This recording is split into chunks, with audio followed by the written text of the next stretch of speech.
Here's what happened.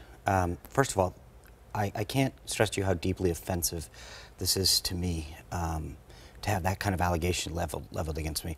This gentleman showed up at a book signing and claimed that I tried to fight him back in high school, and that when I was restrained, I yelled a racial epithet. Here's the situation. He claims that after we went to an all-boys Catholic high school. He claims that after Mass, at an all-school Mass, we walked out, and I tried to rush him, to fight him. Now, first of all, I'm 5'6", I weighed 130 pounds at the time. This gentleman appears to be about 5'11", 190 pounds. I'm not someone who generally fights, but I'm definitely not someone who would ever fight someone who's taller and bigger than me. I mean, okay, so the person that he claims was with him, a gentleman named Peter, another student, denies that it ever happened. He claims that I was restrained by another student named John, who's on the record now claiming that never happened. Of the 200 students, faculty, and staff that would have been present at this incident, no one says it happened, okay?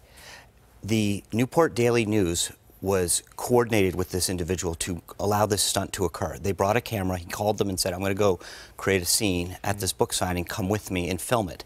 They never called us for corroboration. They never asked any of the students. He yells out a student's name and says, Peter was with me, he knows this.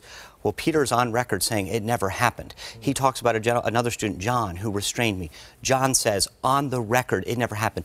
No one from the Newport Daily News or the Associated Press took the time to call anyone at the school. No one.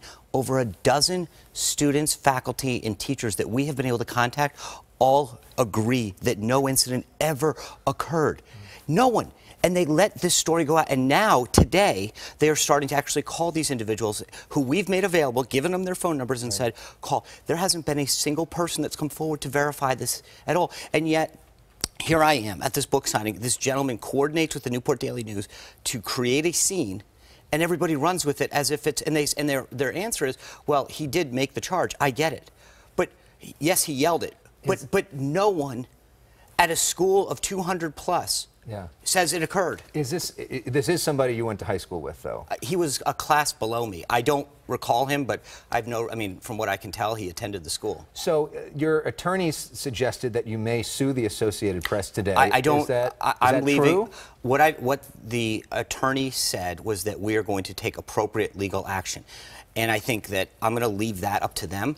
My point is that this is reckless and defamatory, and no one took the time to even call the people that he alleges were involved. Not one. I mean, I don't know, you and I don't know each other, but I can't imagine in all your years of reporting that you would report on an allegation without at least checking with anyone who attended the school at the time. Another faculty member who was there at the book signing, had been there 41 years, said this never happened. So clearly this is something that upsets you, and I totally understand why. Of course it is. And this is a pretty serious, I mean, it's a pretty serious charge, and the issue is inflammatory. Right.